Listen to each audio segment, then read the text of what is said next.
अस्सलाम वालेकुम।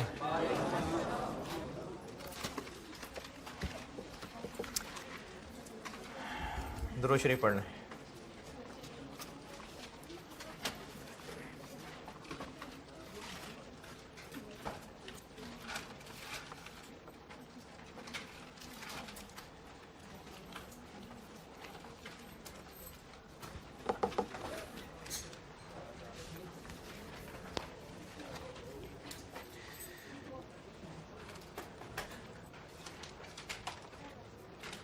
Inventory valuation ख़त्म कर दिया था मैंने और उसकी काफ़ी प्रैक्टिस भी कर ली।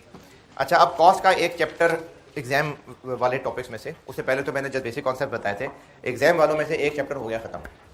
अच्छा, अब उसके बाद एक एनालिसिस करते हैं। कॉस्ट अकाउंटिंग एक मुश्किल सब्जेक्ट है, मुश्किल है, तो फिर हल क्या करें? अगर आप ये सोचेंगे कि जैसे फाइनेंशियल अकाउंटिंग समझ आती है अगर, और जो समझ आया होता है उसी को जाके जब घर में सॉल्व करते हैं तो हो जाता है, तो फिर कॉस्ट भी वैसे ही होना चाहिए था। तो ये कंपैरिजन फेयर नहीं है। देखें, हर सब्जेक्ट का ना अपना डिफिकल्टी लेवल है। जैसे मिसाल के तौर पे खाने की चीज़ की मिसाल लेते हैं, बिरयानी है, चले। अच्छा, अब बिरयानी का अपना टेस्ट है, उसको खाने की अपनी आसानियां हैं। बिरयानी खाना आसान काम है, पाए मुश्किल काम है, हाथ उसमें साफ सुथरे रह ही नहीं सकते। अच्छा, अब बिरयानी भी एक खाने की चीज़ है, जो खाने का अपना तरीका है, उसका अपना टेस्ट है। पाए की भी अपनी एक टेस्ट है, लेकिन खाने का तरीका उसका मुश्किल है। तो अगर ये कोई सोचे कि जब पाए खा तो मैंने लिए हैं लेकिन तो भी मुश्किल हुई है, बिरयानी जितनी आसानी होनी चाहिए थी, तो नहीं हो सकता। वो लहदा डिश है, वो लहदा डिश है, दोनों ही खाने की चीज़ें और दोनों ही आप खा पाएंगे, और अगर दोनों का टेस्ट है तो दोनों खा के मज़ा भी आ जाएगा, लेकिन दोनों के खाने में सेम कंफर्ट नहीं हो सकती, डिफरेंट चीज़ है। तो इसी तरह से जो कॉस्ट अकाउंटिंग है ना, ये बाकियों से कंपेरेबल नहीं हो सकता। आप अगर ये, और ख़ास तौर पे वो बच्चे जो FR 1 भी मुझसे पढ़ रहे हैं, वो कंपैरिजन मत करें, क्योंकि दोनों सब्जेक्ट्स डिफरेंट हैं। अगर आप ये दोनों का कंपैरिजन करके सेम असूल बना लेंगे, सेम, कि जिस तरह से FR 1 का एक सवाल किया और घर जाके बाकी सवाल भी उस जैसे आसानी से हो जाएं, कॉस्ट के भी ऐसे ही होने चाहिए, तो ये कंपैरिजन आपको मजीद मुश्किल में डाल देगा, क्योंकि कॉस्ट अकाउंटिंग एक सेपरेट सब्जेक्ट है। अच्छा, जिन्होंने पहले इंट्रो FR 1 पढ़ी हुई है उनकी बात कर रहा हूँ, और अभी आजकल वो FR 2 पढ़ रहे हैं। FR 1 में भी आपने कुछ स्टैंडर्ड्स पढ़े थे और FR 2 में भी स्टैंडर्ड्स चल रहे हैं। स्टैंडर्ड्स क्या होते हैं? गाइडलाइंस बन गई कि अकाउंटिंग कैसे करनी है, और इंटरनेशनल स्टैंडर्ड्स हैं वो, तो इसका मतलब है कि उनमें कोई गाइडलाइन कुछ स्टैंडर्डाइज हो सकती है, तो स्टैंडर्ड बने ना, और उन रूल्स के मुताबिक अब जो भी ट्रीटमेंट है सब वैसा ही हो रहा होगा। जैसे FR 2 जो लोग अभी पढ़ रहे हैं, लीजेस पढ़ रहे हैं, तो लीजेस में जितनी मर्जी कॉम्प्लिकेशन हो, एंड रिजल्ट सब में एक ही तरह की कैलकुलेशन ही होती है, सब में लीज रिसीवर ने रिकॉर्ड ही होना है, सब में उसने सेटल ही होना है। कॉस्ट एंड मैनेजमेंट अकाउंटिंग के ऊपर कोई स्टैंडर्ड्स नहीं है, कोई स्टैंडर्ड्स है ही नहीं, क्योंकि इतनी वैरायटी होती है बिजनेसेस की। ट्रेडिंग बिजनेस के अपने मसले हैं, मैन्युफैक्चरिंग बिजनेस के अपने मसले हैं, कि कॉस्ट एंड मैनेजमेंट अकाउंटिंग के स्टैंडर्ड्स नहीं बन सकते। अब वो क्या है? बस बड़े बूढ़ों की प्रैक्टिसेस हैं। मैं आपको क्या कर रहा हूं, मैं आपको ICAP की बुक प्लस जो कहीं और किसी और किताबों से सीखा, प्लस जो ICAP के क्वेश्चन से सीखा, उन सबका निचोड़ आपको मैं अपने लेक्चर नोट से पढ़ा रहा हूं। अगर आप ये कंपैरिजन करते हैं कि जैसे अब सर ने एक टॉपिक पढ़ा दिया और जो सर ने क्लास में सवाल करा दिया, बिल्कुल आसानी के साथ होमवर्क जाके बिल्कुल वैसा अगर नहीं हुआ तो हमें कुछ समझ नहीं आ रही है, फिर आप प्रजाति कर रहे हैं अपने साथ। ये सब्जेक्ट मुश्किल है। आपको बाकी सब्जेक्ट्स की तरह ये बिल्कुल ईजिली स्मूथली चलता रहेगा? नहीं, इसमें मुश्किलें ज्यादा आएंगी। क्या इम्पॉसिबल है? नहीं भाई, होते हैं लोग पास। आप ही की तरह के लोग जो आपसे पुराने नस्ल के थे, वो पास होके निकलते ही आगे। और यही जो अभी परेशान शक्लें होती हैं, पिछली दफा भी, हर दफा परेशान शक्लें होती हैं। तो आप जब तक इसके लिए अपने स्टैंडर्ड्स डिफरेंट नहीं करेंगे तब तक आप मुतमईन नहीं हो सकेंगे। जब तक आप इसको कंपेयर करते रहेंगे कि जैसे बाकी पेपर्स हो रहे हैं ये भी होने चाहिए, ये बाकियों से डिफरेंट है, मुश्किल है। तो पहले तो आपने कंपैरिजन नहीं करना कि जो आसानी FR 1 में हो रही है वो इसमें होनी चाहिए, ये नहीं करना। अच्छा, फिर क्या करें? मैं क्या कर सकता हूँ आपके लिए, या आपको मैं क्या एडवाइस करूँ? मैंने खुद भी जब पढ़ाना सीखा है ना, पेपर तो चलो पास कर लेते हैं, पढ़ाना एक बहुत डिफरेंट काम है, तो ये टूल मैंने खुद भी लगाया जो मैं आपको एक एडवाइस बताने लगा।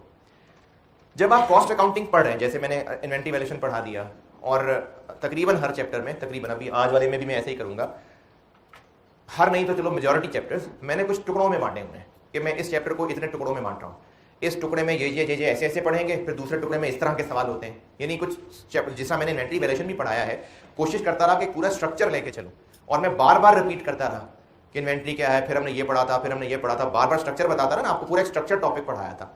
तो मैं आपको पढ़ा भी और लेक्चर नोट्स भी स्ट्रक्चर्ड तरीके से रहा हूँ कि आप ये चैप्टर खत्म करने के बाद जब रिवाइज करें तो आपको कुछ समझ आए कि इस चैप्टर में क्या क्या था। आपका काम ये है कि जिनको मुश्किलें ज़्यादा आ रही हैं, जो साथ साथ चल रहे हैं ठीक है शाबाश, जो साथ साथ नहीं चल पा रहे, जिनको मुश्किलें लग रही हैं, तो वो ये मायूस होने की बजाय कि नहीं नहीं कॉस्ट अकाउंटिंग तो नहीं हो रही, तो फिर अगर मायूस होना है तो छोड़ दें, ये छोड़ दें, मर जाए जाके, नहीं तो फिर करना है। अच्छा करना है तो फिर क्या करें, उसमें पहली एडवाइस तो मेरी ये है कि अभी जो पढ़ाऊंगा वो साथ साथ चले, बाकी भी सारे सब्जेक्ट्स हैं, लेकिन आपको कुछ एक्स्ट्रा टाइम रोज का निकालना पड़ेगा। देखिए मुश्किलें होना तो फिर उसको कवर करने के लिए एक्स्ट्रा स्टेप्स लेने पड़ेंगे। अगर पहले ही आपने अपनी ज़िंदगी को फुल स्ट्रेच किया हुआ है, फिर भी आप फिर से देखें, अपने 24 घंटे के मामूलात देखें। अगर आपको ये लगता है जी मैं तो पहले 12-12 घंटे पढ़ रहा हूँ, तो आप 12 घंटे ठीक नहीं पढ़ रहे हैं, आप नहीं पढ़ रहे ठीक। ये रोज़ का रोज़ पढ़ना 12 घंटे का नहीं होता है। आपने जो रोज़ का रोज़ पढ़ने का टाइम बनाया है, फिर उसमें कुछ गड़बड़ मिलावट हो रही है, वो आप ठीक नहीं पढ़ रहे, वो आप इफेक्टिवली नहीं पढ़ रहे। आप अपने रोज़ के दिन में से कुछ एक्स्ट्रा टाइम निकालें और आगे चल रहे होंगे यहाँ, लेकिन आप साथ साथ चैप्टर जो मैंने पहले पढ़ाया था वो रिवाइज करना शुरू कर दें, साथ साथ उसी को साथ साथ रिवाइज करें। जो जो सवाल करवाए उन सवालों को लिख के कर सकते हैं, दोबारा कर लें, नहीं कर सकते कम से कम ज़बानी देख लें, लेकिन आप अब चैप्टर 1 की रिवीजन साथ साथ चलाएं। ये पढ़े, ये नहीं करना कि घर जाके इन्वेंट्री पढ़ रहे हो और क्लास में मुंह चुक के बैठ जाते हो ओवरहेड्स पढ़ने। ये पढ़ना है घर जाके, लेकिन एक्स्ट्रा टाइम निकाल के चैप्टर 1 चलाना है। और ऑनलाइन वालों के लिए जिस टॉपिक पे फंसे, तो बेटा ऑनलाइन का फायदा यही है कि आप वो लेक्चर दोबारा प्ले कर लें, और आपने अगर प्रॉपरली अपने रजिस्टर के ऊपर लेक्चर्स नोट किए हुए हैं और हर लेक्चर का नंबर भी नोट करते होंगे, लिखता ही आपके लिए हूँ और कैमरामैन के लिए लिखता हूँ। आप अब रजिस्टर रिवाइज कर रहे हैं और आपको पता है कि ये फलाने लेक्चर में ये चीज़ मुझे नहीं समझ आई, तो आप फलाना लेक्चर प्ले कर लें। और आपने जब रजिस्टर सारा नोट किया होगा तो आपको पता होगा कि मैंने फलाना लेक्चर कहाँ से प्ले करना है। अगर मैंने उस दिन के लेक्चर में 4 पेजेस नोट करवाए थे और आपको चौथे पेज में मसला है, तो पहले शुरू से थोड़ी प्ले करना पड़ेगा। आप फॉरवर्ड करते जाएं, देख लें, वहां पहुंच जाएंगे आप। अगर अकलमंदी करेंगे तो आप वहां पर पहुंच जाएंगे, आप वो दोबारा सुन लिया कीजिएगा। और जो सामने बैठे हुए फिजिकल वाले बच्चे हैं, आप रोज का ना एक्स्ट्रा टाइम निकाल के इन्वेंट्री वैल्यूएशन की रिवीजन शुरू करें। जब आप उसकी रिवीजन करेंगे ना तो आप देखेंगे कि वो बेहतर हो जाएगा। और अच्छा रिवीजन कर ली, उसके बाद जो मैंने कहा था, मैं गुर की बात बता रहा हूँ। और खास तौर पे जो 1-2 बच्चों ने मुझे मैसेज करके भी पूछा था, जी आपके स्टूडेंट सर्टिफिकेट आता तो मैंने सर्टिफिकेट लेना है। सर्टिफिकेट लेने का कोई खास गुर नहीं है, बस आप मेरे साथ साथ कॉन्सेप्चुअली क्लियर चलते रहें, क्लास वर्क होमवर्क साथ साथ चलाएं। और अब ये गुर है जो बता रहा हूँ, जो मैंने खुद भी पढ़ाना सीखा है और मैं सब बच्चों से एक्सपेक्ट कर रहा हूँ, और एटलीस्ट उससे जो मेरिट की ख्वाहिश रखता है। चैप्टर कंप्लीट करने के बाद उस चैप्टर का ओवरऑल रिव्यू जरूर करना है कि इसमें किस किस तरह के सवाल थे, उनमें क्या क्या कॉमन था, क्या क्या डिफरेंट था। जब आप उन पर गौर करेंगे ना, ये मैं चीज़ समझाया करता हूँ आपको भी, मुझे भी बताते बताते याद आ गया। आपने भी बचपन में ऐसे ही सीखा होगा, लेकिन अब आपको बचपन याद नहीं है। अगर कोई छोटे बहन भाई को या भतीजे भांजे को आपने देखा है, तो ये जो छोटे बच्चों को लिखना सिखा रहे होते हैं ना, जैसे अगर 3 लिखना सिखाना है,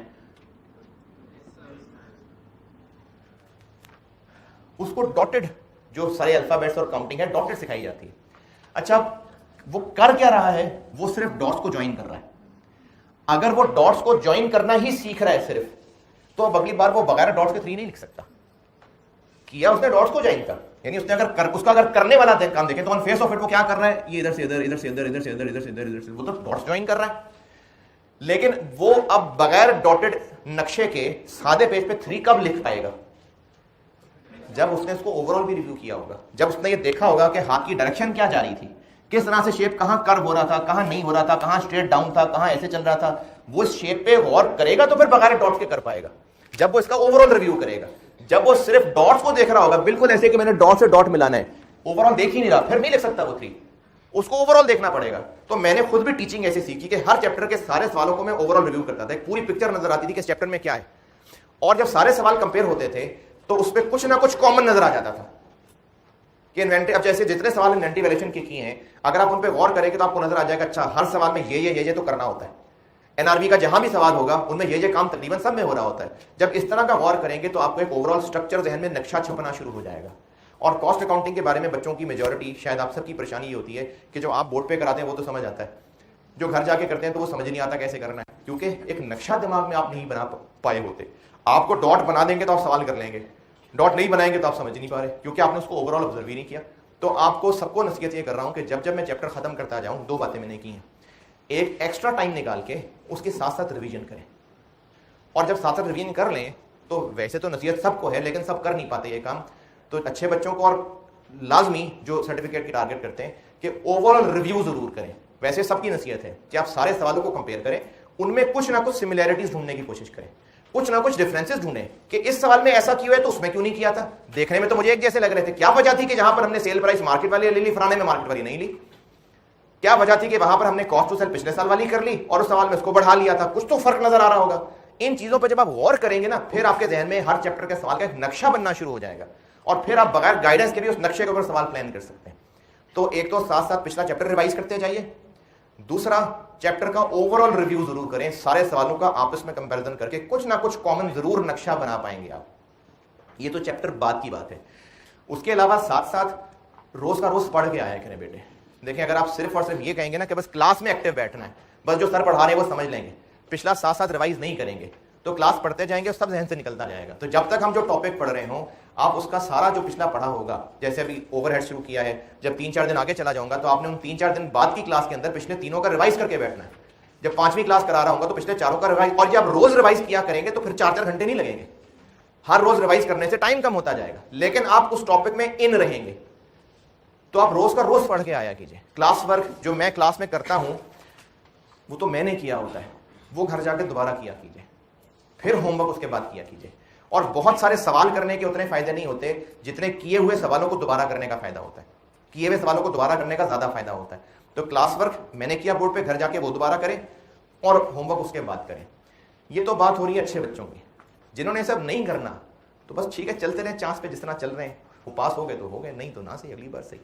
तो मैंने तो आपको एडवाइस करनी है अच्छे एतबार से कि आप क्या क्या स्टेप्स ले सकते हैं। ये बात मैं फिर बता दूं कि कॉस्ट को अगर आप FAR 1 से कंपेयर करेंगे तो वो फेयर नहीं है, क्योंकि अगर कंपेरेबल चीज होती तो कॉस्ट में भी स्टैंडर्ड्स होते हैं, नहीं है कॉस्ट में स्टैंडर्ड्स।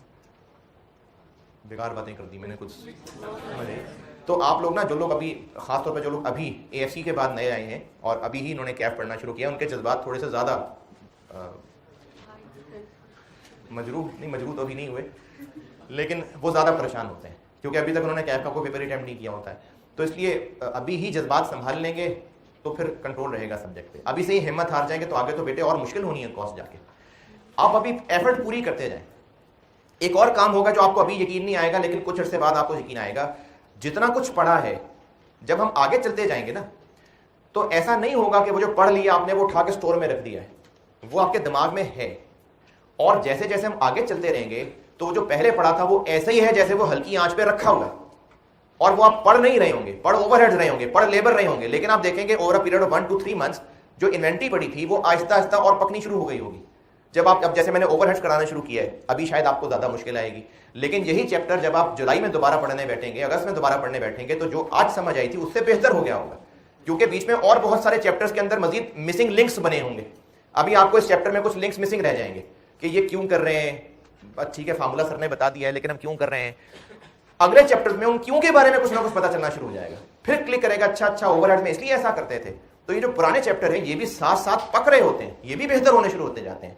तो बस आप घबराए परेशान हुए बगैर बस साथ साथ चलते रहें, क्लास वर्क होमवर्क अच्छी तरह करते रहें, और जो मैंने 2 नसीहतें की हैं कि चैप्टर खत्म होने के बाद एक्स्ट्रा टाइम निकाल के चैप्टर की रिवीजन करें और उसका ओवरऑल रिव्यू जरूर करें, तो कॉस्ट अच्छी हो जाएगी पास। होते हैं बहुत सारे बच्चे पास। कुछ बच्चों का ये सवाल होता है कि सर तसल्ली नहीं हो रही, आपको बुक बता दें पढ़ने के लिए। अगर आप पढ़ना चाहते हैं तो ICAP की बुक पढ़ लें, अच्छी लिखी हुई है, लेकिन मैं सबको रिकमेंड इसलिए नहीं करता क्योंकि जो चीज़ मैंने जिस तरीके से चलाई है, जो बुक लिखी होती है ना जिसने, उसने भी वो बात लिख के समझाई होती है जो टीचर बोल के समझा रहा होता है। हो सकता है उसने एक डिफरेंट एंगल से स्टोरी सुनाई हो और आप वहाँ पर आके कन्फ्यूज हो जाए। सिर्फ इस वजह से मैं बुक पढ़ना सबको रिकमेंड नहीं कर रहा होता। फिर भी अगर कोई शौक रखता हो बुक पढ़ने का कि नहीं पढ़नी है बुक, तो ICAP की बुक पढ़िए, और वो भी अभी ना पढ़िए, जब मैं जो चैप्टर कंप्लीट कर लूँ उसके बाद पढ़िए। जो कि मैं जिस तरीके से लेके चल रहा हूँ, मैं जिस रास्ते से लेके चल रहा हूँ, उधर जो रास्ते में गलियाँ और बिल्डिंग्स गुजर रही हैं, ICAP वाला किसी और, मैं आपको GT रोड से लेके जा रहा हूँ, ICAP वाला मोटर में से लेके जा रहा हूँ। तो मैं जो चीज़ सिखाने की कोशिश कर रहा था कि फलाने मोड़ से इधर होना है, फलाने मोड़ से इधर होना है, आप घर जाके बुक पढ़ रहे हैं, आपको मोटरवे से लेके जा रहा है, वो और मोड़ बता रहा है, तो आपके जहन में नक्शा ही नहीं बन पाएगा। तो एक बार आप क्लास के साथ चल लें, जब मैं चैप्टर कंप्लीट कर दूं उसके बाद जो शौकीन लोग हैं वो जरूर पढ़िएगा बुक, और अच्छा होता है बुक्स पढ़नी चाहिए। बुक्स पढ़ने से ना ज़्यादा नॉलेज मिलता है और डिफरेंट एंगल से मिलता है, तो फिर नक्शा पक्का हो जाता है। तो इसलिए जो लोग बुक पढ़ना चाहें आईकैप की बुक पढ़िएगा, लेकिन मेरा चैप्टर कंप्लीट करने के बाद, साथ साथ नहीं। अब इन्वेंट्री वैल्यूएशन मैंने पढ़ा दिया है, जिसने चैप्टर 1 आईकैप की बुक से पढ़ना हो वो पढ़ ले। ये तो थी मेरी कहने वाली बहुत सारी बातें। अब आपने जो पूछना है पूछे, तो मैं ओवरहेड्स पे आता हूँ जी।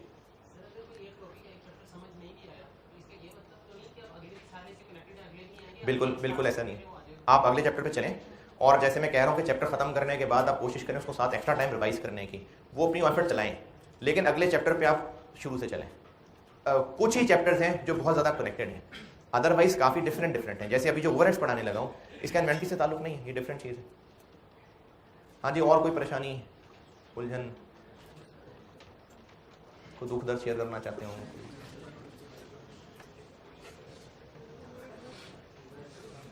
है रिजल्ट कब आ रहा है?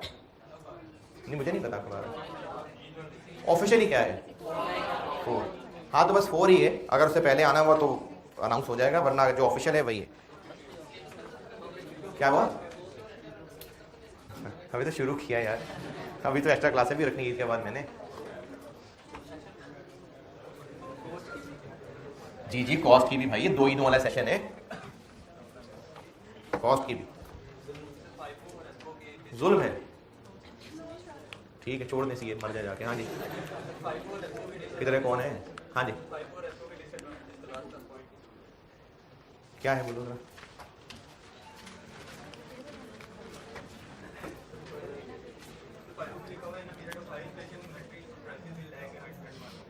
अच्छा, नहीं इन्वेंट्री प्राइसेस तो नहीं लिखा हुआ, इशू प्राइसेस, ठीक है। और एफको में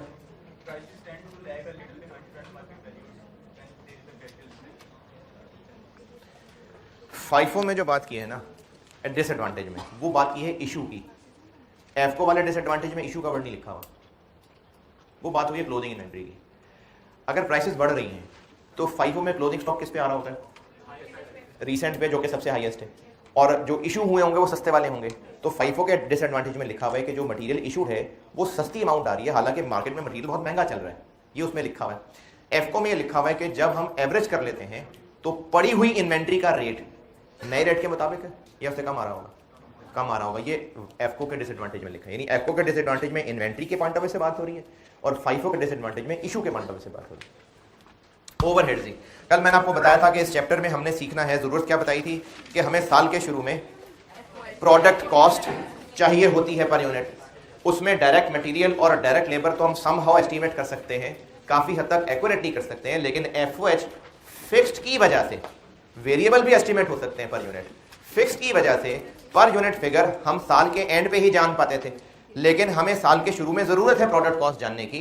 कई रीजन हैं, जिनमें से एक मैंने आपको कहा था सेल प्राइस तय करनी है, तो हमें कुछ हल चाहिए कि साल के शुरू में ही हम प्रोडक्ट कॉस्ट जान पाएं। तो वो जो प्रोडक्ट कॉस्ट के अंदर एफओएच वाली लाइन है वो हम इस चैप्टर में सीखने लगे। अच्छा, इस चैप्टर को मैं 2 हिस्सों में बांट रहा हूं, करनी तो हमने इसमें कैलकुलेशंस हैं, मैं इसको 2 हिस्सों में बांट रहा हूं ताकि कॉन्टेक्स्ट अलग कर सकूं,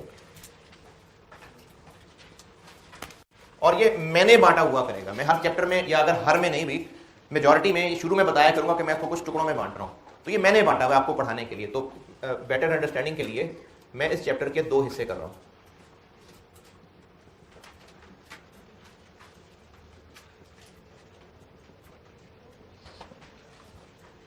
एक हिस्सा में आपको कैलकुलेशंस कराऊंगा जो की जाती हैं साल के शुरू में।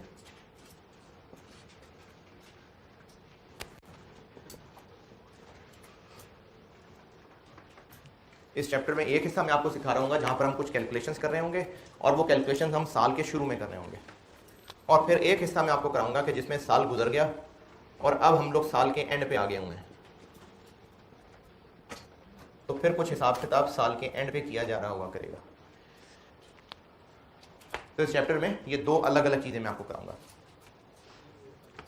पहले साल के शुरू की कैलकुलेशन, फिर साल के एंड की कैलकुलेशन। तो पहले हम साल के शुरू के हिसाब किताब पढ़ते हैं।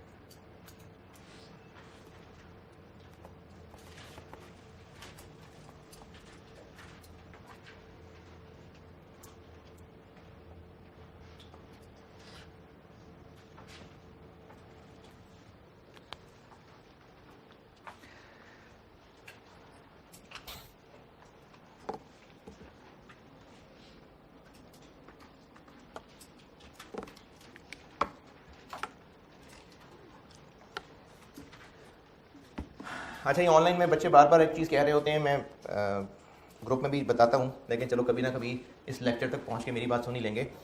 देखें आप लोग ना, यहाँ जो फिजिकल बैठे हुए बच्चे हैं इनके साथ मुकाबला नहीं है आपका, यानी आपकी ये फिक्र नहीं है कि ये फिजिकल वाले लोग किस क्लास तक पहुँच चुके हैं और आपके कितने लेक्चर अपलोड हो चुके हैं। आप अपनी जगह पर सर्विस ले रहे हैं, अपनी जगह ले रहे हैं। दूसरा, आपका ये भी मुकाबला नहीं है कि ये लोग यहाँ बैठे हुए हैं और उनको सारा बोर्ड एक ही वक्त में नजर आ रहा है, आप लोगों को एक वक्त में सारा बोर्ड नजर नहीं आ रहा, तो कैमरा मूव करेगा, तो ये मुकाबला नहीं है। यानी आपके लिए कोई ये डिसएडवांटेज नहीं है कि उनको पूरा बोर्ड नजर आ रहा है, आप बेनिफिट में हैं, वो एक ही बार देख सकते हैं, आप 50 दफा देख सकते हैं, तो मुकाबला ना करें। अब आपको पूरा बोर्ड नजर नहीं आ रहा तो क्या करें, तो बेटा पॉज कर करके लिखा करें। वैसे तो कैमरामैन फिर ख्याल कर लिया कर यार, फौरन ना चलाया करो, जो लिखा होता है उस पर रहने दिया करो ताकि वो लोग नोट कर लें, और आप लोग बेटा पॉज करके लिख लिया करें। अब आपको टेंशन होती है जी पॉज करके लिखेंगे तो लेक्चर 2 घंटे में खत्म होगा, तो होगा तो फिर क्या, करना है तो करना है, तो आप लोग पॉज करके लिख लिया करें। और कैमरामैन जरा स्लो मूव किया करो यार, पॉज करेगी भी तो ब्लर कर जाता है। और जब तक मैं बोलूँ ना तो मेरे पे फोकस करना जरूरी नहीं है, मैं, मेरे लिए पैसे नहीं दिए मेरे मुझे देखने के लिए, बोर्ड के लिए।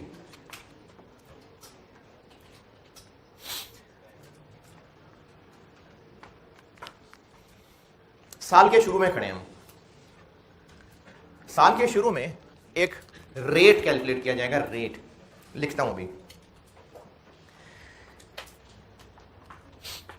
एक बिजनेस है और वो बिजनेस क्या करता है कि वो गाड़ियां, हाईएस, कोस्टर ये किराए पे देता है और जो टूरिज्म के लिए इस्तेमाल होती हैं, यहाँ से कोस्टर बुक कराई और नॉर्दर्न एरियाज में घूमने चले गए। अब वो जो कस्टमर को प्राइस बताता होगा कि कितने दिन के लिए चाहिए, कितनी दूर लेके जानी है, कितने किलोमीटर चलनी है, वो प्राइस बताते हुए अपने पास कोई ना कोई कैलकुलेशंस करके रखी होंगी कि मुझे खर्चा कितना पड़ता है। यानी अगर उस बिजनेस ने कस्टमर को ये कहना है कि हम आपसे 25 रुपए पर किलोमीटर किराया चार्ज करेंगे, तो उसको खुद तो पता हो कि उसको 1 किलोमीटर में खर्चे कितने पड़ते हैं। उसके लिए उसने कोई तो रेट बनाया होगा ना, रेट किसी भी पर यूनिट चीज को कहते हैं, कोई तो उसने रेट बनाया होगा। इसी तरह से एक फोटोकॉपी शॉप है और उसने फोटोकॉपी का एक प्राइस रखी हुई है कि मैं 2 रुपए की एक कॉपी करूंगा, तो उसको खुद तो पता हो कि उसको सारे खर्चे पर कॉपी कितने कॉस्ट कर रहे हैं। कोई तो उसने रेट बनाया होगा, उसने कोई तो हिसाब किताब किया होगा कि मेरे यहाँ की बिजली का खर्चा, इस दुकान का किराया, जो दुकान पे मैंने सेल्समैन रखा हुआ है उसकी तनख्वाह, इन सब को कोई ना कोई तो उसने पर कॉपी लिंक किया होगा। कोई तो हिसाब किताब किया होगा कि उसको एक कॉपी 1.25 रुपए की पड़ती है, तो वो कस्टमर को कह रहे 2 रुपए की मैं कॉपी बेचूंगा, तो कोई तो उसने खर्चों का रेट निकाला होगा ना। इसी तरह से और मिसाल, एक लॉयर है और वो जो अपने कस्टमर को, अपने क्लाइंट को फीस चार्ज करता है वो आर्स की बेस पे करेगा। वो कहेगा कि ये जो काम आप मेरे पास लाए हैं केस, इसमें मेरे इतने आर्स लगेंगे और मेरी पर आवर फीस जो है वो लेट से 20,000 रुपए है। तो अब उसने ये जो प्राइस बताई कस्टमर को और कोशिश की कि मैं अपने सारे खर्चे पूरे कर लूँ, तो उसने अपने कोई रेट तो बनाया होगा ना कि मुझे ये सारा काम खुद कितना कॉस्ट करता है। ये मिसालें समझ आ रही है? तो उसने कुछ तो रेट बनाया होगा, उसने अपने ऑफिस का रेंट सोचा होगा, उसने अपने ऑफिस के बिजली का बिल देखा होगा, अपने जो लोग हैं उनकी तनख्वाहें देखी होंगी और ये हिसाब लगाया होगा कि मुझे अपनी मेहनत पर आवर 4,000 कॉस्ट करती है, तो वो कहता है अपने कस्टमर को मैं 25,000 रुपए 1 घंटे के लूंगा। तो उसने कोई ना कोई कैलकुलेशंस करने के लिए कोई ना कोई रेट बनाए होंगे। और मिसाल से समझाता हूं। कॉलेज ने एक बैच के शुरू में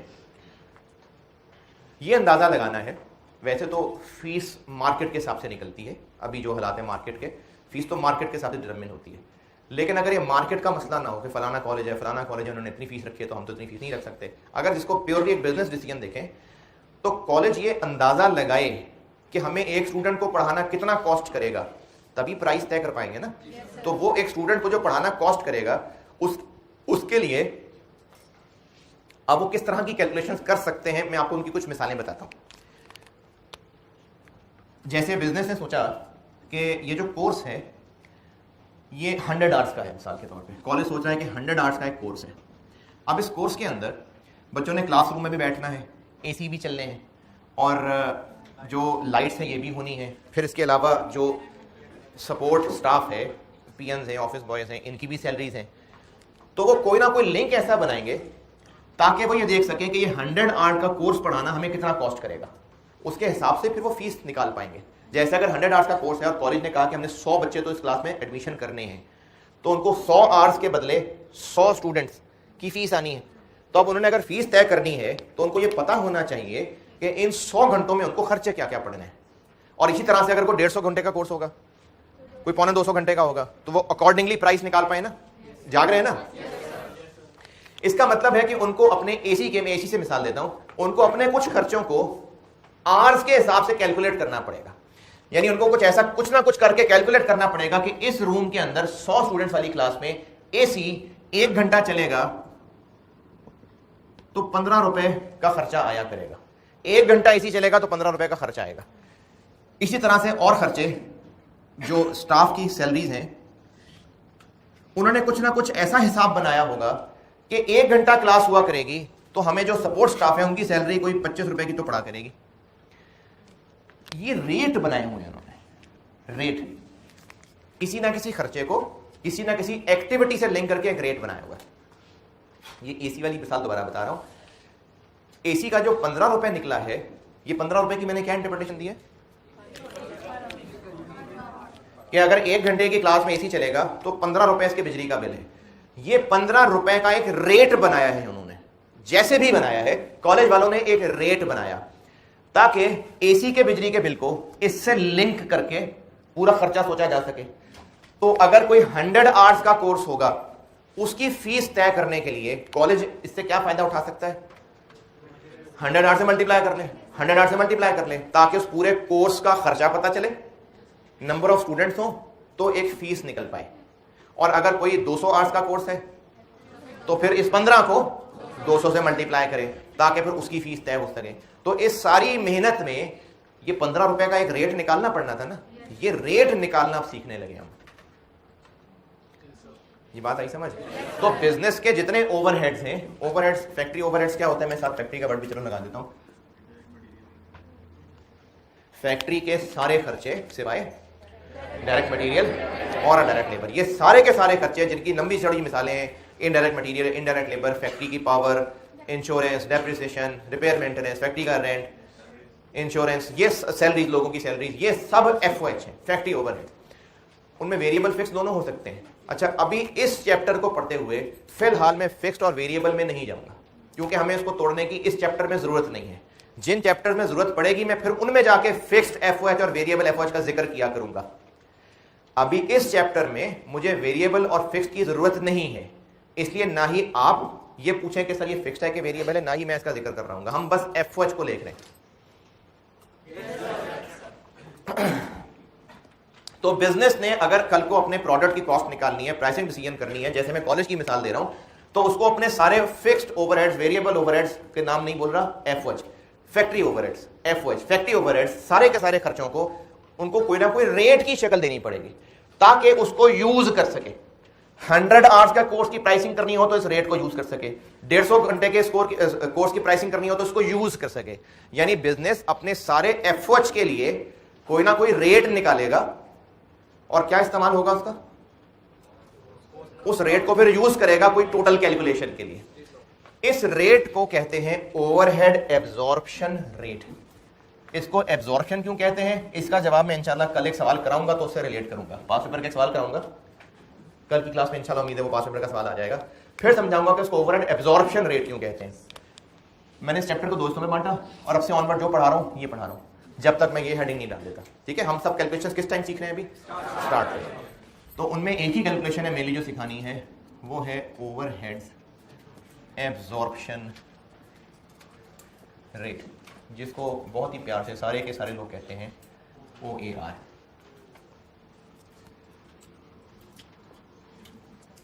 तो हम लोग OAR पढ़ने लगे हैं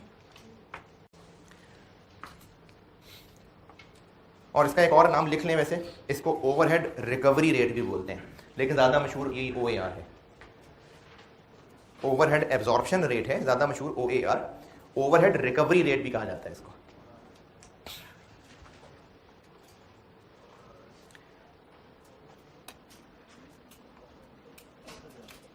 लेकिन OAR ही मशहूर है तो ORR कुछ नहीं है।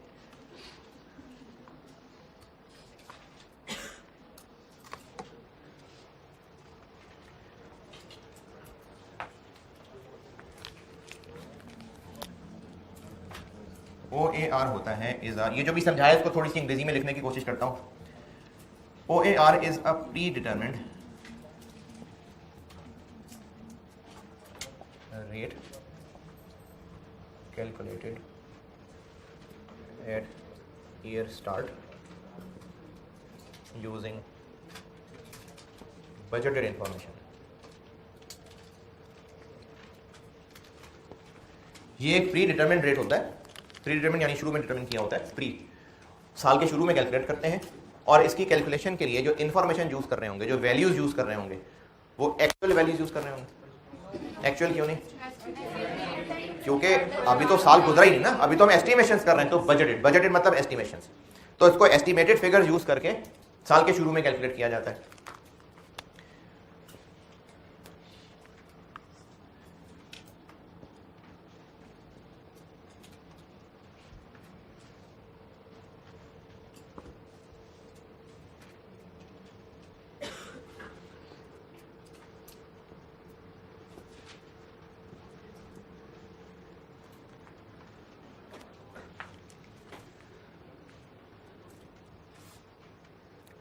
ज़्यादातर इसका मकसद ये होता है कि इससे हम प्रोडक्ट कॉस्ट पर यूनिट जान सकें कि हमें एक यूनिट कितना कॉस्ट कर रहा है। वही जो कल बात बताई थी,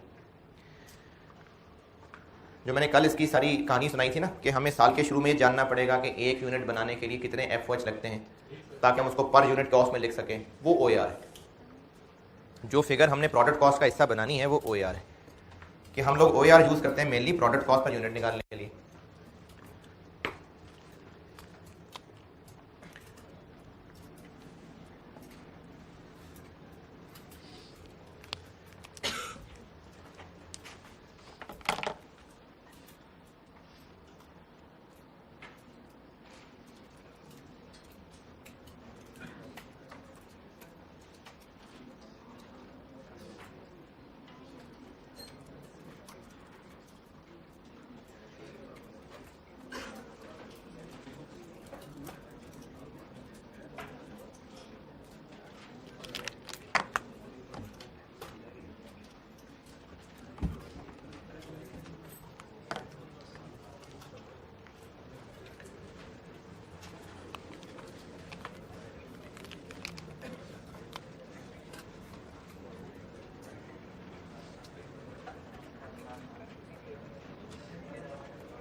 ये आगे हम ना मुख्तलिफ चैप्टर्स में काम कर रहे होंगे तो मैंने उनके नाम लिख दिए कि OAR का नॉर्मली इस्तेमाल हो रहा होता है, प्रोसेस कॉस्टिंग पढ़ेंगे वहाँ इस्तेमाल हो रहा होगा, इन्वेंट्री वैल्यूएशन में इसका इस्तेमाल होता है, मैनेजमेंट अकाउंट्स हमने एक चैप्टर में पढ़ने हैं, अकाउंट्स इनकम स्टेटमेंट वगैरह वहाँ इस्तेमाल हो रहा होता है, डिसीजन मेकिंग में कहीं इसका इस्तेमाल हो रहा होता है, तो इसका फिर इन मुख्तलिफ कामों में फिर इस्तेमाल होता है।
जी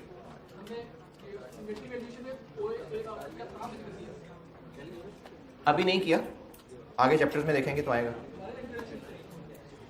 ये जब हम इनकम स्टेटमेंट वगैरह बनाएंगे ना, या कुछ डबल एंट्रीज वाले चैप्टर पढ़ेंगे, या फिर हम लोग वेरिएंस पढ़ेंगे, तो वहां पर आएगा। उतना नहीं होगा फिर से FIFO वेटेड एवरेज नहीं होगा, लेकिन हमें फिनिश गुड्स इन्वेंटरी की वैल्यूज निकालनी हुआ करेंगे, वहां पर आएगा इसका इस्तेमाल।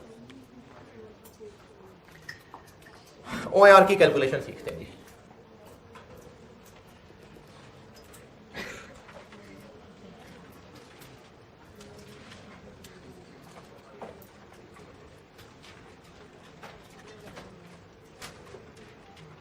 OIR की कैलकुलेशन सीखते हैं।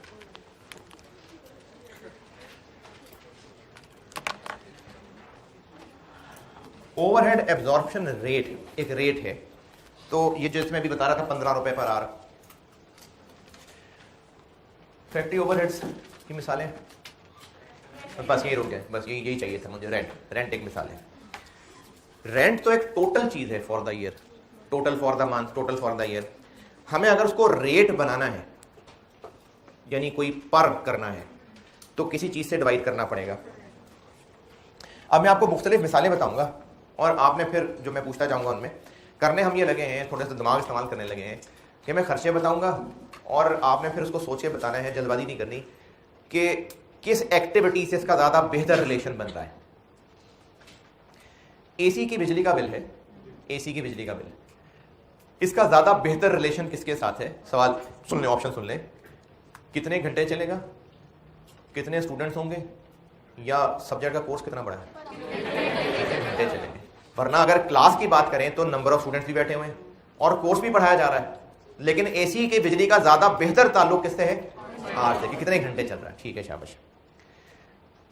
कॉलेज का फोटोकॉपीज के ऊपर खर्चा होगा, स्टेशनरी का खर्चा होगा। जैसे आप लोगों के टेस्ट लिए जाते हैं तो टेस्ट की फोटोकॉपीज होती हैं, आंसर शीट्स हैं, आप लोगों को शीट प्रोवाइड की जाएगी तो कागज है, ये भी कॉलेज का खर्चा है। इस खर्चे का ज्यादा बेहतर रिलेशन किस चीज से होगा? नंबर ऑफ स्टूडेंट से, नंबर ऑफ आवर्स से, नंबर ऑफ चैप्टर से, नंबर ऑफ स्टूडेंट से। बिल्कुल ठीक है, जबरदस्त, शाबाश। और मिसाल लेते हैं अब, ये तो चलो कॉलेज की मिसाल हो गई, और मैन्युफैक्चरिंग बिजनेस की मिसाल लेते हैं। एक डिपार्टमेंट है फैक्ट्री में और वहां पर मशीन ही मशीन है। एक डिपार्टमेंट है, वहां मशीन ही मशीन है। चमड़ा एंटर होता है उस डिपार्टमेंट में, रॉ चमड़ा, खाल, और उसके ऊपर जो बहुत सारे जो गंद लगे होते हैं, केमिकल लगा होता है, उसकी खास प्रोसेसिंग होके नरम होके वो उन मशीनों से बाहर निकलता है। इस डिपार्टमेंट के बहुत सारे खर्चे हैं, वहाँ वर्कर्स भी काम कर रहे हैं, मशीनों की बिजली के बिल आ रहे हैं, मशीनों की रिपेयर मेंटेनेंस हो रही है। इन सारे खर्चों का ज्यादा बेहतर रिलेशन किस चीज से होगा? मशीनें कितने घंटे चली, वो जगह कितनी बड़ी है, कितने स्क्वायर फुट पे फैला हुआ कमरा है, वहां कितने लोग काम करते हैं, मशीनें कितने घंटे चली। ये बात समझ आ रही है ना, कि खर्चों को हमने किसी ना किसी के साथ लिंक करना है कि बेहतर लिंक किस चीज का बन रहा है। ठीक है, चलो शाबाश। और मिसाल देता हूं।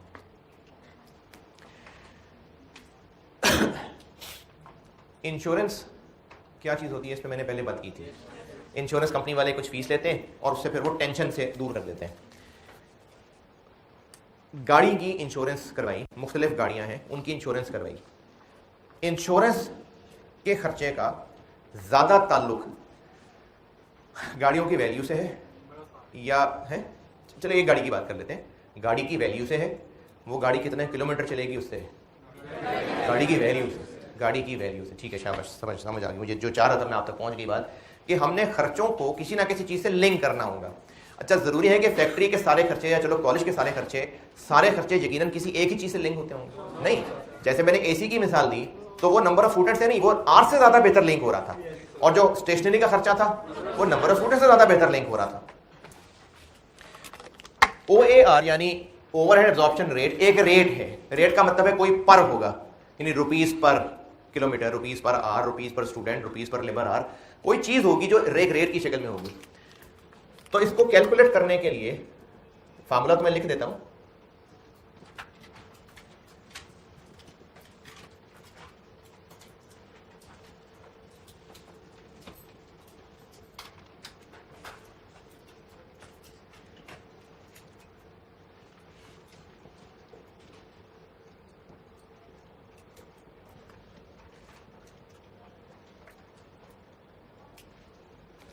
OAR ना कैलकुलेट किया जाएगा किसी ना किसी अप्रोप्रिएट बेस के हिसाब से।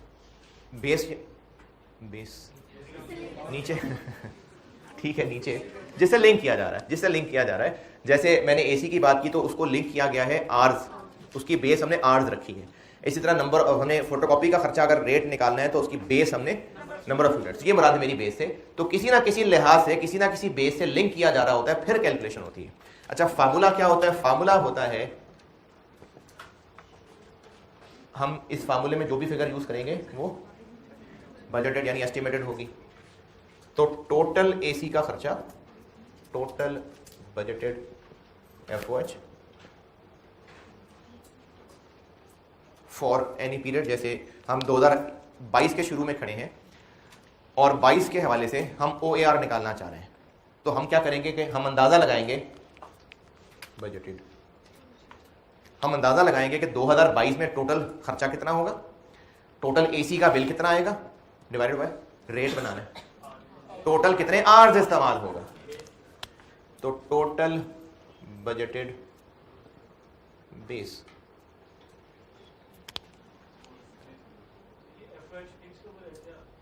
फैक्ट्री ओवरहेड, फैक्ट्री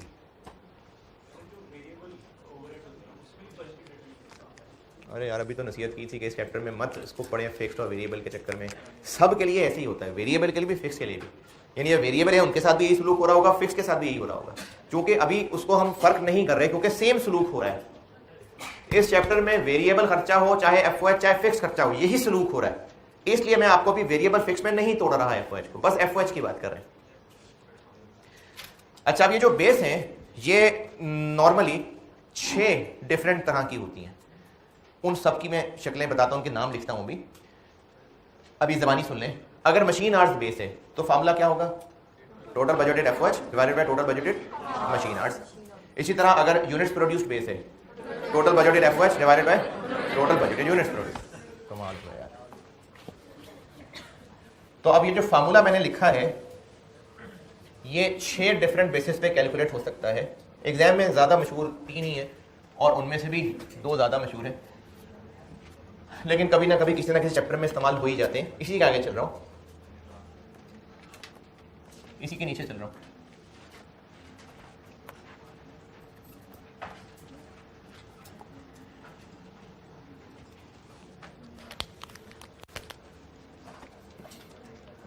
सबसे ज़्यादा मशहूर बेस हुआ करती है डायरेक्ट लेबर आवर्स।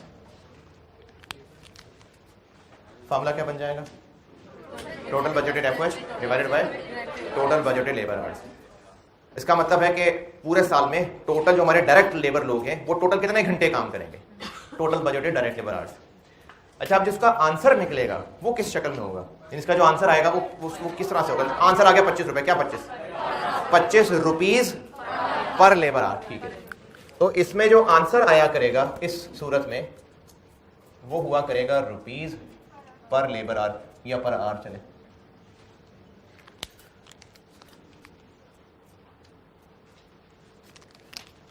इसी तरह से एक और मशहूर बेस है मशीन आवर्स। अगर इसको एज अ बेस रखा जाए तो OAR का फार्मूला क्या बन जाएगा, total budgeted FOH total budgeted machine hours. और इसका भी जो आंसर होगा वो किस शक्ल में होगा, रुपीज पर आवर, सही। एक और बेस है यूनिट्स की बेस पे, total budgeted FOH divided by total units budgeted produce. यानी 2022 में हम कितने यूनिट्स प्रोड्यूस करने का इरादा रखते हैं, डिनोमिनेटर, और टोटल खर्चा कितना होगा। तो इसका आंसर किस शक्ल में आएगा, रुपीज पर यूनिट। बहुत काबिल लोग हैं, मुझे बड़ी खुशी हो रही है आपको पढ़ा के, हैं?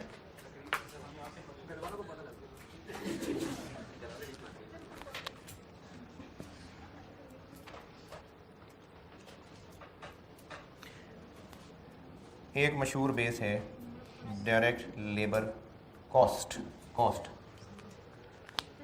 Direct labour cost, total budgeted FOH divided by total budgeted direct labour cost. यानी हमने 2022 में अंदाजा क्या किया कि टोटल एफएच कितने रुपए होंगे divided by total direct labour cost कितने रुपए होगी। इसका आंसर किस शक्ल में आएगा?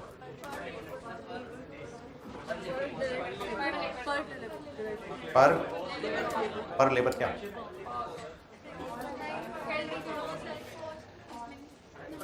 अच्छा, यहां पर ना आपको एक बात सिखाता हूं, आपको उम्मीद है पता होगी लेकिन शायद इतना गौर ना किया हो।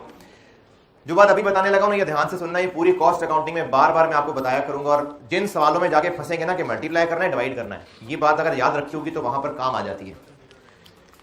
एक बेसिक सी बात बता रहा हूं, अगर आपको पता है तो अच्छी बात है, नहीं पता तो लोग सीख लेना। 5 kg प्लस 3 kg, अरे शाबाश, जबरदस्त। 4 kg प्लस 3 किलोमीटर है। अच्छा जी, एरिया, किसी भी जगह का एरिया है स्क्वायर मीटर, मीटर या किलोमीटर जो भी है, स्क्वायर किलोमीटर। अच्छा, वो स्क्वायर किलोमीटर क्यों होता है? एरिया का फार्मूला होता है लेंथ इनटू विड्थ। अगर किसी इस रूम की अगर लेट से लेंथ जो है वो 15 मीटर है और विड्थ 10 मीटर है, तो आंसर आ गया 150 मीटर। ये स्क्वायर क्यों हो गया? स्क्वायर इसलिए हो गया कि हम जो भी प्लस माइनस मल्टीप्लाई डिवाइड कर रहे होते हैं, जो काम इन नंबर्स के साथ हो रहा होता है वही काम उनके मेजरमेंट यूनिट्स के साथ भी हो रहा होता है। ये केजी प्लस हो सकते थे तो 8 बना है, ये केजी प्लस नहीं हो सकते थे इसलिए 7 भी नहीं बन सका। ये 15 और 10 अगर मल्टीप्लाई हो रहा है तो फिर ये मीटर और मीटर भी मल्टीप्लाई हो रहा है, इसलिए मीटर स्क्वायर बन रहा है। इसी तरह से अगर 2500 रुपए खर्च हुए 20 किलोमीटर ट्रेवल करने के लिए, गाड़ी 20 किलोमीटर चली और 2500 रुपए खर्च हुए, बहुत महंगा हो गया वैसे लेकिन चले। अगर मैं 2500 को 20 से डिवाइड कर लूं, क्या आंसर आया? अब ये 125 क्या है? Rupees per kilometre. क्योंकि ऊपर रुपीज था नीचे किलोमीटर था, इसलिए आंसर भी रुपीज पर किलोमीटर की शक्ल में आ रहा। इसी की एक और शक्ल दिखाता हूं, 125 इंटू 20, आंसर क्या आएगा? रुपीज किलोमीटर किधर गया? कैंसल हो गया। तो जो भी हम नंबर के साथ प्लस माइनस मल्टीप्लाई डिवाइड कर रहे होते हैं वो इन मेजरमेंट यूनिट्स के साथ भी हो रहा होता है। ये रुपीज पर आर क्यों बना? क्योंकि हमने किया rupees FOH divided by budgeted machine hours divided by budgeted labour hours, इसलिए रुपीज पर आर बना। ये रुपीज पर यूनिट में आंसर क्यों आया? क्योंकि हमने किया टोटल बजटेड एफओएच इतने रुपए डिवाइडेड बाय इतने यूनिट्स, तो आंसर क्या आ गया? Rupees per unit. जाग रहे हैं? इसका आंसर किस में आएगा?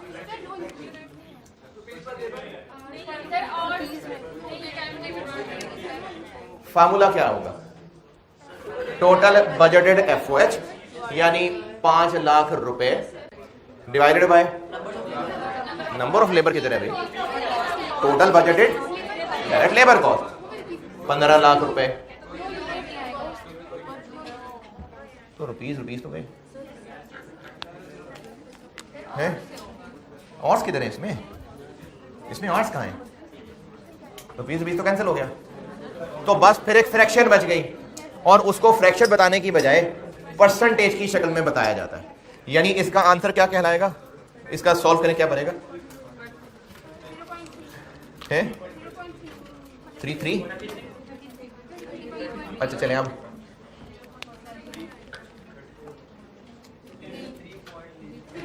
यानी 30%। तो अगर इस तरीके से निकाला हुआ ओआर होगा तो जो आंसर होगा वो एक परसेंटेज की शक्ल में होगा।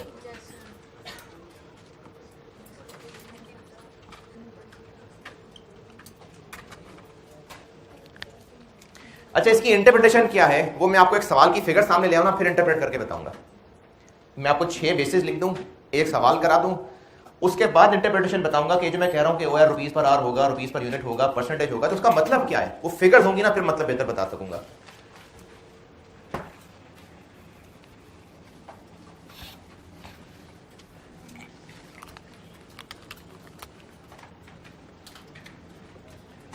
डायरेक्ट मटेरियल कॉस्ट, ये भी एक बेस हुआ करती है। अगर ये वाली बेस हुई तो formula total budgeted FOH divided by total budgeted direct material cost, और इसका जो आंसर आएगा वो परसेंटेज में होगा।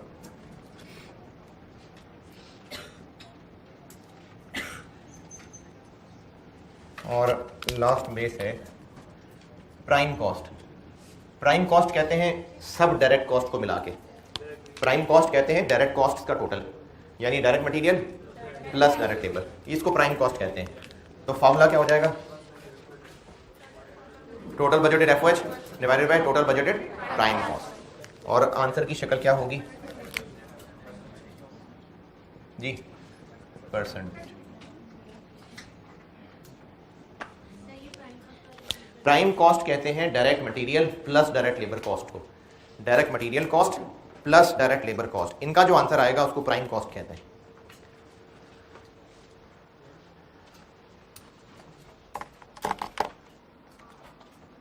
चलें जी सवाल लिखें।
चले जी सवाल लिखिए।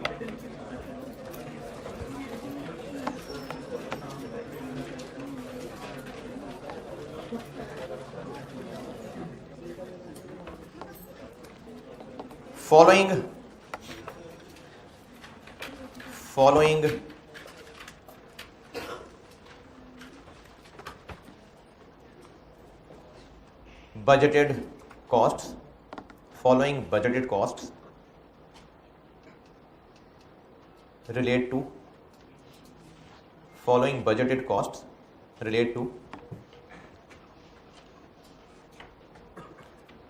ईयर 2022 की बजटेड कॉस्ट्स बता रहा हूं, कॉस्ट बताता जाऊंगा और उनकी अमाउंट बताता जाऊंगा। डायरेक्ट मटेरियल कॉस्ट 6 लाख रुपए, 600,000। डायरेक्ट लेबर कॉस्ट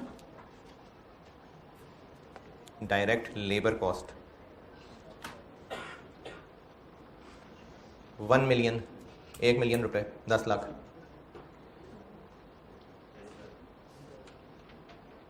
अच्छा, इसके साथ ब्रैकेट में लिखिए डायरेक्ट लेबर कॉस्ट के साथ 400 रुपए पर आवर, ₹400 पर लेबर आवर।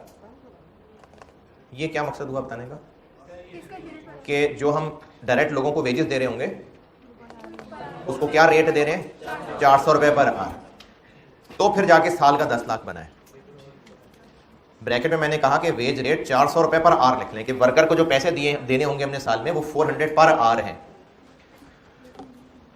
चले आगे अगला खर्चा लिखें, repair maintenance, repair and maintenance 60,000, 60,000 repair maintenance बताई है 60,000, 60,000 रुपए, 6 और 0000। Insurance, insurance 30,000, 30,000। Power, power, power कहते हैं ये मशीनों की हैवी बिजली को, power 140,000, 140,000, 1,40,000। Depreciation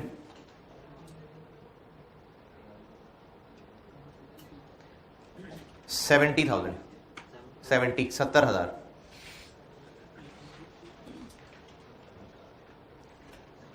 indirect labour, indirect labour 95,000, 95,000।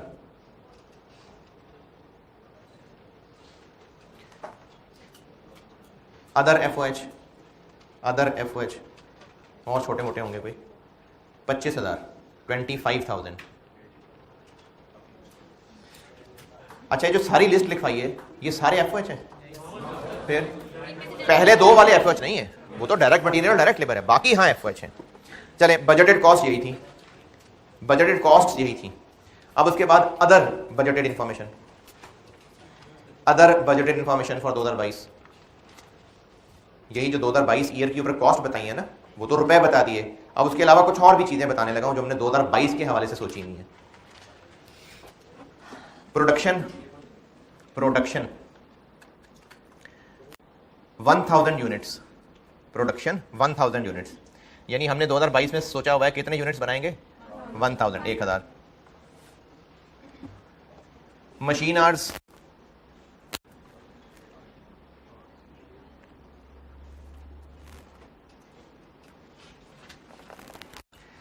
4,000।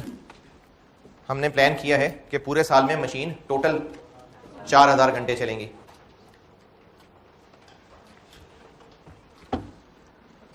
अच्छा जी, और क्या रह गया?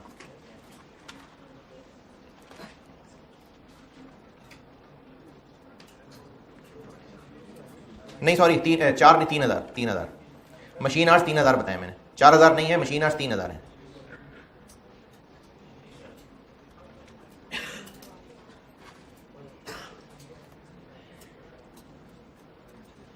चले, ये डाटा है और आपका होमवर्क ये है कि आपने OAR कैलकुलेट करना है इन 6 बेसिस के हिसाब से। 6 बेसिस किए ना, तो सबके लिए बारी बारी आपने OAR कैलकुलेट करना है। OAR based on direct labour hour, OAR based on machine hours, unit produce, direct labour cost, direct material cost, prime cost. इन 6 से आपने OAR कैलकुलेट करके लाना है।